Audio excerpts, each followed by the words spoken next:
میرا بھی کل سفر ہے کینیڈا کے لیے، تو کچھ باتیں ایسے ہی آپ سے کرنا تو بہانہ ہے، اصل تو آپ کے پاس آنا اور بیٹھنا ہوتا ہے کہ اتنے جو آپ سب ہو نا مل کر قائم مقام ایک ولی اللہ کے ہو، تو اولیاء کرام کی صحبت میں بیٹھنے سے جو فائدہ ہوتا ہے وہ آپ سب کے ساتھ مل بیٹھنے سے فائدہ ہوتا ہے۔ تو میں دورے والوں سے بھی کہہ رہا تھا کہ میں افادے کے لیے نہیں آتا، میں استفادے کے لیے آتا ہوں کہ آپ سب کی روحانیت کا میں فائدہ اٹھاتا ہوں کہ اللہ کرے کچھ میرے گناہوں کی سیاہی اور ظلمت بھی دھل سکے اور آپ میں سے کسی کی طفیل میرا بھی کام ہو جائے۔ انسانی فطرت ہے کہ امتحان اس کو چوکنا کر دیتا ہے۔ دیکھو پہلے بھی آپ پڑھ رہے تھے، اسباق بھی ہو رہے تھے، مطالعہ بھی تھا، تکرار بھی، لیکن جو ہی امتحان کا تصور آیا تو سارا دماغ کا سسٹم ایک دم وہ جاگ گیا، بیدار ہو گیا، وہ ہر ایک اپنی اپنی ہمت اور قوت کے مطابق اس میں کھپ گیا ہے، لگ گیا ہے۔ اسی پر قیاس فرما لیں کہ زندگی بھی ایک امتحان ہے۔ زندگی دینے والے نے کہہ دیا ہے لِيَبْلُوَكُمْ أَيُّكُمْ أَحْسَنُ عَمَلًا، لِنَبْلُوَهُمْ أَيُّهُمْ أَحْسَنُ عَمَلًا وَلَتُبْلَوُنَّ فِي أَمْوَالِكُمْ وَأَنفُسِكُمْ وَلَتَسْمَعُنَّ مِنَ الَّذِينَ أُوتُوا الْكِتَابَ مِنْ قَبْلِكُمْ وَالَّذِينَ أَشْرَكُوا أَذًى كَثِيرًا، یہ سب پیپر۔ وَلَنَبْلُوَنَّكُمْ بِشَيْءٍ مِّنَ الْخَوْفِ وَالْجُوعِ وَنَقْصٍ مِّنَ الْأَمْوَالِ وَالْأَنفُسِ وَالثَّمَرَاتِ وَبَشِّرِ الصَّابِرِينَ أَحَسِبَ النَّاسَ أَن يَقُولُوا آمَنَّا وَهُمْ لَا يُفْتَنُونَ۔ تو اس طرح آیات جمع کرتے جاؤ تو بہت زیادہ ہیں۔ تو وہاں کی کامیابی یہ ہے کہ اللہ راضی ہو جائے۔ آپ کے لیے مقام شکر ہے کہ آپ کی یہ ساری توغ و دو اس اللہ کو راضی کرنے والا ہی عمل ہے، بلکہ اعلیٰ پیمانے پر راضی کرنے والا عمل ہے کہ آپ نیتاً اللہ کے علم کو سیکھنے کے لیے اپنے گھروں سے نکلے ہوئے ہیں، اپنی زندگی کا سب سے بہترین ٹائم بھرپور جوانی کا وہ آپ اللہ کی نسبت پر ایک چار دیواری میں گزار لیں، اور پوری سہولتیں کہاں ہوتی۔ تو اگر اس میں اخلاص ہے تو آپ تو ماشاءاللہ سوئے ہوئے بھی ہیں تو آپ کی بندگی لکھی جا رہی ہے، جاگ رہے ہیں تو آپ کی عبادت لکھی جا رہی ہے، آپ کی فراغت بھی آپ کے لیے کوئی نہ کوئی باعث اجر و ثواب بن رہی ہے۔ تو کامیابی کا جو مفہوم اللہ تعالیٰ نے ذکر فرمایا ہے وہ ہے اس کا راضی ہو جانا، جنت کا مل جانا۔ ان الذین آمنوا وعملوا الصالحات لهم جنات تجری من تحتها الانہار ذلک الفوز الکبیر۔ یا ایھا الذین آمنوا هل ادلکم علی تجارۃ تنجیکم من عذاب الیم۔ یہ بڑا خوبصورت اللہ نے ہر جگہ یعنی فکر آخرت کو تجارت سے تشبیہ دی ہے۔ تجارت میں انسان رغبتاً چلتا ہے جو کہ اس میں نفع ہوتا ہے، اور حل ادلکم کا میرے ذہن میں تصور آتا ہے جیسے بہت بڑا کامیاب کاروباری کسی چھوٹے سے کاروباری کو کہے کہ تمہیں کامیاب تجارت کا گر بتاؤں، کہے گا جی کب آؤں، کب حاضری دوں، کب بلائیں گے آپ مجھے، کب ٹائم دیں گے، میں حاضر ہوں۔ وہ بہت بڑا کاروباری یہ چھوٹا سا کام کرتا ہے۔ تو اللہ تعالیٰ تو وراء الورا ہستی ہیں، تو وہ ہم سے کہہ رہے ہیں تمہیں ایک تجارت بتاؤں بڑے نفع کی ہے، بڑے نفع کی ہے۔ تنجیکم من عذاب علیم۔ تجارت کا حسن یہ ہے کہ نقصان کی سائیڈ کور ہو، نفع چاہے تھوڑا بھی ہو، نقصان نہیں ہونا چاہیے، ورنہ ہر کوئی جوا کھیلنے میں لگ جائے کہ 1 منٹ میں کروڑوں پتی ہو سکتا ہے اور اگلے منٹ میں وہ زیرو ہو سکتا ہے۔ تو لہٰذا کوئی عقل مند جوا ایسے نہیں کھیلتا، اپنی کمائی داؤ پہ نہیں لگاتا۔ تجارت کا حسن کیا ہے کہ اس میں نقصان کا پہلو وہ کم سے کم ہو، زیرو ہو، کم سے کم ہو، چاہے نفع تھوڑا ہی ہو۔ تو یہ میں اپنے الفاظ میں ان آیات کی تشریح کر رہا ہوں، کہیں جو کوئی کسی اس کی تفسیر کی بات نہیں ہے۔ تو تنجیکم من عذاب علیم ہے، نقصان کا پہلو کور کیا گیا ہے کہ تمہیں ایک تجارت بتاتا ہوں، نقصان سے تمہیں نکال لے گی اور نفع بے شمار ہے۔ بتانے والا اللہ ہے، جیسے بہت بڑا کسی چھوٹے کو بتا رہا ہو تو جی بتائیے تو کہ تؤمنون باللہ ورسولہ وتجاہدون فی سبیل اللہ باموالکم وانفسکم۔ تو یا ایھا الذین آمنوا کے بعد پھر تؤمنون باللہ ورسولہ، یہ تجدید ایمان ہے کہ اپنے ایمان کو خوبصورت بناؤ، اپنے ایمان کے داغ دھبے دور کرو اور اللہ کے راستے میں اپنی جان مال کے ساتھ جو تم سے ہو سکتا ہے اس کے احیاء کے لیے کوشش کرو۔ ذالکم خیر لکم ان کنتم تعلمون، یہ بہت اعلیٰ درجے کی چیز ہے، یہ بہت اعلیٰ درجے کی چیز ہے۔ یہ غالباً جب آدمی صحیح راستے پر چلتا ہے تو غلط چلنے والے زیادہ ہیں، تو وہ اس کو پریشان کر دے، مارا جائے گا، ختم ہو جائے گا، کاروبار بیٹھ جائے گا، کوئی پوچھنے والا نہیں ہوگا، کیا بنے گا تیرا، کیا کرو گے۔ جب میں نے کالج چھوڑا اور مدرسے کا ارادہ کیا تو میری ساری فیملی اکٹھے ہو جاتے، تمہارا کیا بنے گا، روٹی کہاں سے کھاؤ گے، تمہیں لڑکی کون دے گا، تمہاری شادی کیسے ہوگی۔ حالانکہ اللہ تعالیٰ نے پہلے سے ہی سب کچھ دیا ہوا تھا، اور اتنی آنکھوں پہ پٹی بندھی ہوئی ہے، کوئی دین پر چل پڑے تو کہتے بھائی یہ فقیر ہو گیا، تو وہ بہت سے ڈراوے آئیں گے۔ یا دوسری لائن، تو سچ بولے گا، سارے بازار میں لوگ جھوٹ بول رہے ہیں، تیرا کام کیسے چلے گا، تو صحیح تولے گا، تیرا کام کیسے چلے گا، تو سودے کا عیب بتائے گا تو خریدے گا کون۔ میں نے ایسی پشاور میں بیان کیا تو اس میں حضرت عبدالرحمن بن عوف کی تجارت کے اصول بتائے کہ میں نے زندگی میں نہ کبھی ادھار خریدا، نہ کبھی ادھار بیچا، نہ کبھی ریٹ بڑھ جانے کی وجہ سے سودے کو روکا، جس کو ذخیرہ اندوزی کہتے ہیں اسٹاک، اور نہ کبھی سودے کا عیب چھپایا۔ ان 4 صفات کے ساتھ کاروبار کی۔ سال بعد میری دوبارہ پشاور تشکیل ہوئی تو وہاں میرا ایک دوست مجھے اپنا شو روم لے گیا، کہنے لگا یہ جو گاڑی کھڑی ہے نا، یہ 1 سال ہو گیا، یہ بکی نہیں ہے، یہ تمہاری وجہ سے نہیں بکی۔ میں نے کہا میری وجہ سے نہیں بکی، وہ کیوں، میں تیرا کون سا پارٹنر ہوں؟ کہا تو پچھلے سال آیا تھا، تو نے کہا تھا کہ سودے کا عیب نہ چھپاؤ۔ وہ نئی گاڑیوں کا کام کرتا ہے، پرانی کا نہیں۔ کہ یہ گاڑی ٹرک سے اترتے ہوئے لگ گئی تو ہم نے اس کو ٹھیک کر دیا، پینٹ بھی کر دیا، ٹھیک بھی کر دیا۔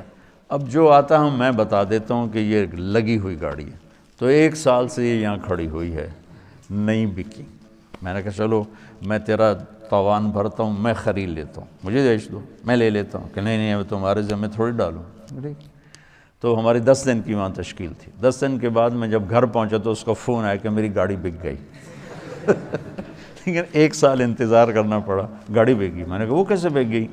کہا وہ ایک سرکاری محکمے کو ضرورت تھی نئی گاڑی کی، تو پورے پشاور میں کسی کے شو روم پر نئی گاڑی نہیں کھڑی تھی، تو میں نے ان کو بھی بتایا کہ لگی ہوئی گاڑی کا جو سی بھی ہے بس فوری لاؤ، تو میری گاڑی بک گئی۔ تو اس طرح لوگ ڈراتے ہیں، تو سچ بولے گا، تو سودے کا عیب بتائے گا، پھر تیرا کاروبار کیسے چلے گا، صحیح تولے گا، تیرا کام کیسے چلے گا۔ اس سب کا غالباً یہ جواب ہے ذالکم خیر لکم ان کنتم تعلمون۔ کہ یہ بہت اعلیٰ درجے کی چیز ہے، پریشان نہ ہو۔ ملے گا کیا؟ یغفر لکم ذنوبکم، قوم نوح کے لیے ہے یغفر لکم من ذنوبکم، من کچھ گناہ معاف کرے گا۔ اس امت کے لیے ذنوبکم، یہ کر لو 3 کام، اللہ رسول پر ایمان لانا سیکھو، اس کے دین کی زندگانی کے لیے جان لگانا سیکھو، مال لگانا سیکھو، تو پہلا کیا ہے؟ تمہارے سارے گناہ معاف کرے گا۔ وَيُدْخِلْكُمْ جَنَّاتٍ تَجْرِي مِن تَحْتِهَا الْأَنْهَارُ، اور کیا کرے گا؟ عالی شان کالونی وَمَسَاكِنَ طَيِّبَةً فِي جَنَّاتِ عَدْنٍ۔ جب آدمی کے پاس پیسہ آتا ہے نا، پہلا کام وہ کرتا ہے، وہ گھر بدلتا ہے، وہ کالونی بدلتا ہے، وہ گرین ٹاؤن سے نا نہر پہ جاتا ہے کہ اب پیسے آ گئے ہیں، اب یہاں نہیں رہے، چھوٹی چھوٹی گلیاں ہیں، چھوٹی چھوٹی سڑکیں ہیں، چلو بھی نہر پہ چلتے ہیں۔ تو اسی غالباً نفسیات کو سامنے رکھ کر اللہ تعالیٰ نے کہا تم مجھ سے ڈیل کرو، تو میں بہت اعلیٰ کالونی ہے میرے پاس، جنات عدن، جنات عدن، وہ میرے پاس اعلیٰ درجے کی کالونی۔ کیوں اس اعلیٰ درجے کی؟ اس لیے کہ اسے اللہ نے اپنے ہاتھوں سے خود بنایا ہے، اللہ کے ہاتھوں نے خود بنایا۔ اللہ نے فردوس کو اپنے ہاتھوں سے بنایا، اور سورہ رحمان میں دونوں کا فرق بتا رہے ہیں، ذواتا افنان مدہامتان، عینان تجریان عینان نضاختان، من کل فاکہۃ زوجان فاکہۃ ونخل ورمان، فیہن قاصرات الطرف متکئین علی فرش بطائنها من استبرق وجنى الجنتین دان، اور متکئین علی رفرف خضر وعبقری حصان، فیہن قاصرات الطرف لم یطمثہن انس قبلہم ولا جان، اور ادھر فیہن خیرات حسان، ادھر کأنہن الیاقوت والمرجان، اور ادھر حور مقصورات فی الخیام۔ یہ تم دیکھ لینا تعبیر کا کیا فرق ہے۔ یہ مجھے تو بلاغت آتی نہیں، تمہارے استاد سے ویسے ڈر رہا ہوں کہ یہ کوئی اور نہ میرے اوپر فتویٰ لگا دیں۔ یہ کان مملوکی فاضحى مالکی ان هذا من اعاجیب الزمن ان العلم یرفع۔ تو ویسے میرے اپنے ٹوٹکے ہیں، یہ ٹوٹکے کہ تھوڑا سا چونکہ میرا ذوق ادبی ہے، میں نے ادب پڑھا نہیں، میرا ذوق ادبی ہے، تو میں وہ اس طرح کوئی نہ کوئی چیز کوئی اللہ تعالیٰ دل میں ڈالتا ہے تو میں آپ کے سامنے رکھ دیتا ہوں۔ ٹھیک ہوگا تو لے لیا کرو، نہ ہو تو بتا دیا کرو کہ نہیں یہ ٹھیک نہیں۔ تو یہ میں نے فرق نکالا جنت الفردوس کا اور عام جنت کا، تعبیرات کا۔ اب تو صرف اشارہ کر دیا، آپ لوگ اس کو دیکھتے رہو۔ تو اللہ نے اس کے مطابق کہا کہ ایک بہت خوبصورت کالونی ہے فردوس۔ اچھا یہ ایسی کالونی ہے، میں اس حدیث کو سوچتا ہوں، جب کبھی سوچتا ہوں تو بالکل حیران، بلکہ حیرت کے سمندر میں ڈوب جاتا۔ یہ مسجد ہے، کافی بڑا ہال ہے، اس کا میک اپ شروع کرو، خوبصورت بنانا شروع کرو، 1 سال 2 سال 10 سال 20 سال 50 سال، جگہ ہی کوئی نہیں، اب کیا کریں۔ اس سے بڑا ہال لے لو، پوری دنیا لے لو، 24,000 کلومیٹر کی دنیا کو آپ خوبصورت بنانا شروع، میک اپ کرو، میک اپ کرو، میک اپ کرو، 1000 2000 لاکھ سال 2 لاکھ سال کے بعد ایسا ٹائم آئے گا کہ میک اپ کرنے والے کہیں گے بس اس سے آگے گنجائش نہیں۔ جنت الفردوس کو جس دن اللہ نے بنایا، اگر سائنسدانوں کی بات لے لیں، 25 ارب سال پہلے دھماکہ ہوا، 25 ارب سال پہلے دھماکہ ہوا، کائنات وجود میں آئی، اسی میں اللہ نے جنت الفردوس بنائی۔ اس دن سے لے کر آج، اور آج سے لے کر قیامت تک، دن میں روزانہ 5 دفعہ اس جنت کا اللہ میک اپ کرتا ہے، ہر دفعہ پہلے سے 5 گنا زیادہ خوبصورت کر دیتا۔ خلق جنت عدن بیدہ، اللہ نے جنت عدن کو اپنے ہاتھ سے بنایا۔ وَيَفْتَحُهَا كُلَّ يَوْمٍ 5 مرات وَيَقُولُ لَهَا ازْدَادِي طِيبًا لِأَوْلِيَائِي وَازْدَادِي حُسْنًا لِأَوْلِيَائِي۔ دن میں 5 دفعہ میک اپ ہوتا ہے۔ اس میں کتنی طاقت ہے میک اپ کو قبول کرنے کی، یعنی ایک کرسی لے لو جنت الفردوس کی، جس دن بنی تھی آج تک اس کو پہلے سے 5 گنا بڑھا دیا گیا حسن و جمال میں، ایک پتا، ایک تنکا، ایک پرندہ، ایک جانور. تو وہ لڑکی کیسی خوبصورت ہوگی جو 25 ارب سال سے میک اپ ہو رہا اس کا ہے. ہن اندروں نکلیا سوال وہ کیا چیز ہوگی؟ یہاں کی لڑکی کا میک اپ کرو 1 گھنٹہ 2 جو دلہن بناتے ہیں نا. ہاں ہم سیرت سے ہماری مناسبت نہیں نا، تو ہم عجیب و غریب قسم کی شریعت دماغوں میں بسائے پھرتے ہیں. جہاں شریعت نے تکلف کی اجازت دی ہے وہاں تکلف کرنا بھی دین ہے، جہاں سادگی کی اجازت دی ہے وہاں سادگی کرنا بھی دین ہے. ہمارے عجیب و غریب قسم کے اپنے حضرت فاطمہ کی شادی پر اپنے ام سلمہ حفظہ عائشہ رضی اللہ تعالیٰ عنہن سے فرمایا تمہیں پتہ مجھے فاطمہ سے کتنا پیار ہے، اسے دلہن بناؤ، اسے دلہن بناؤ. ایک ہمارے ساتھی بڑے فخر سے کہنے لگے جیسے میری بیٹی 3 کپڑوں میں بیٹھی تھی ویسے ہی میں نے ڈولی میں بٹھا کے بھیج دی. میں کہا واہ واہ 2 ہتھ نال سے ٹوٹے تھے. اتنی بڑی جہالت پہ اتنا بڑا فخر کر رہا ہے. جہاں تکلف میرے نبی نے کروایا. امام مالک، یہ تو ہمارے استاد بیٹھے مالکی ہیں، امام دار الہجرہ. اندلس میں جب بنو امیہ کا اقتدار قائم ہو گیا تو اس وقت مذاہب کچھ مدون ہو چکے تھے. تو اس نے پوچھا عبد الرحمن الناصر نے کہ بھائی کیا کیا ہیں اور کون کون ہیں؟ تو انہوں نے بتانا شروع کیا. کہاں کہاں کے انہوں نے بتایا. جب امام مالک کا پتہ چلا مدینے کے ہیں بس یکفینا امام دار الہجرہ، یکفینا امام دار الہجرہ. تو وہاں پھر مذہب مالکی پھیلا پھولا. امام مالک نے لیث بن سعد رضی اللہ رحمۃ اللہ علیہ برابر کی ٹکر کے تھے علم فضل، لیکن نصیب مالک کا تھا، ان کا علم پھیلا پھولا، ورنہ ان سے کسی درجے میں بھی کم نہیں تھے، مالدار بہت. انہیں خط لکھا میری بیٹی کی شادی ہے اور مجھے اس کے لیے عصفر بوٹی کی ضرورت ہے، کپڑوں کو رنگنے کے لیے عصفر، اور یہاں بہت مہنگی ہے تم بھجوا دو. 10 جوڑے 20 جوڑے. وہ سخی بادشاہ تھے، انہوں نے 100 اونٹ بھجوا دیے.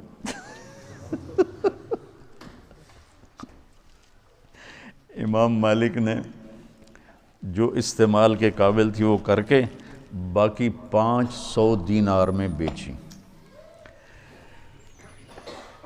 1 دینار ہوتا ہے 4.5 ماشے کا، تو 2500 ہو گئے ماشے، اور ایک ماشا تقریباً 20,000 روپے کا ہے. تو 5 کروڑ میں، آج کے 5 کروڑ میں انہوں نے باقی بوٹی کو بیچ کے اپنے مزے کیے. اتنی بڑی ہستی کہ ایک ستون ہے وہ دین کا، اور انہوں نے اپنی بیٹی کے لیے اتنا تکلف کیا. خیر باتیں ضرور چلی گئی. میں کہہ رہا تھا کہ وہ یہاں کی لڑکی کا آپ میک اپ کرو دلہن کا 1 گھنٹہ 2 گھنٹہ 3 گھنٹہ، اس کے بعد آپ کیا کرو گے؟ پورے پاؤڈر کا ڈبہ منہ پہ ڈالو گے تو کیا بن جائے گا؟ وہی ڈین بن جائے گی.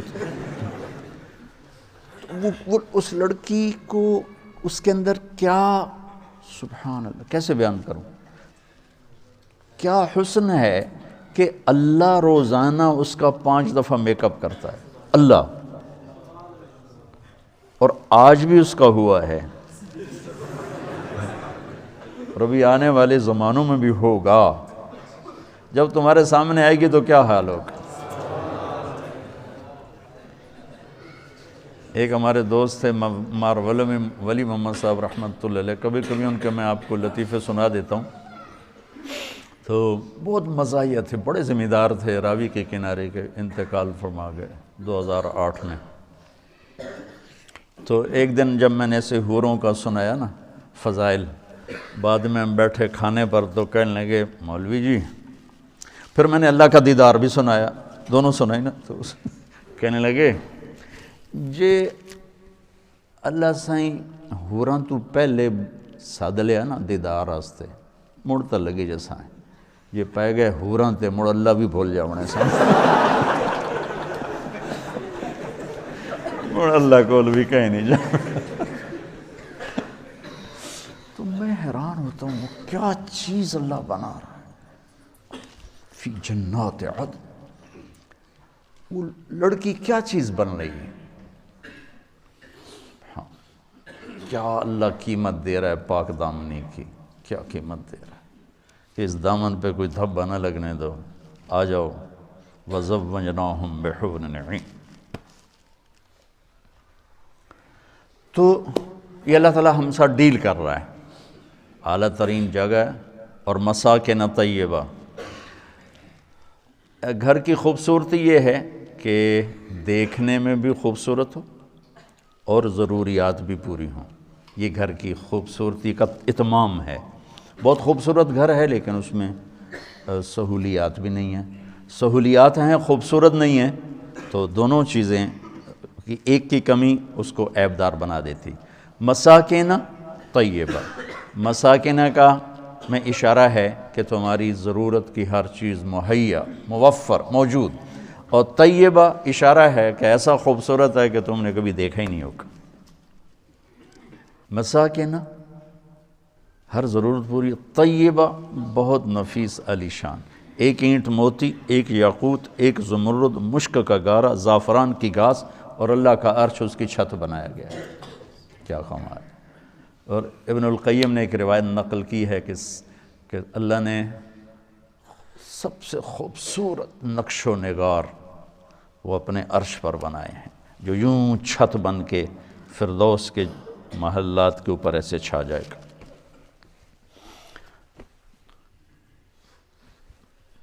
اس کو کہا ذَلِكَ الْفَوْزُ الْعَظِيمُ، لیکن میں قربان جاؤں، اسے پتہ ہے کہ صرف جنت پہ راضی ہونے والا نہیں میرا بندہ، تو اس لیے ذَلِكَ الْفَوْزُ الْعَظِيمُ تو جنت ہے، گناہوں کی بخشش ہے، جہنم سے نجات۔ پھر اللہ نے آگے بات چلے وہ اخرا کے لہجے میں ہی حقارت ہے، ایک اور شے بھی ہے، ایک اور شے بھی ہے، میرے چہرے کا تاثر دیکھ رہا، ایک اور شے بھی ہے، یہاں یہ لہجہ نظر آتا ہے، وہ اخرا ایک اور بھی ہے، ہمیں جی بڑی جی شے تحبونہا، جسے تم پسند کرتے ہو، اس میں غالباً اشارہ ہے کہ تمہارے رب کو اتنی پسند نہیں، تھوڑا دل ادھتے آئے ہو ہے، نصر من اللہ وفتح قریب، کہ چوپڑی یہاں بھی کھانا چاہتے ہو تو لو، چلو بشر المومنین وہ بھی لے لو ہم سے، یہاں کے یہ پیکج مکمل ہوتا ہے۔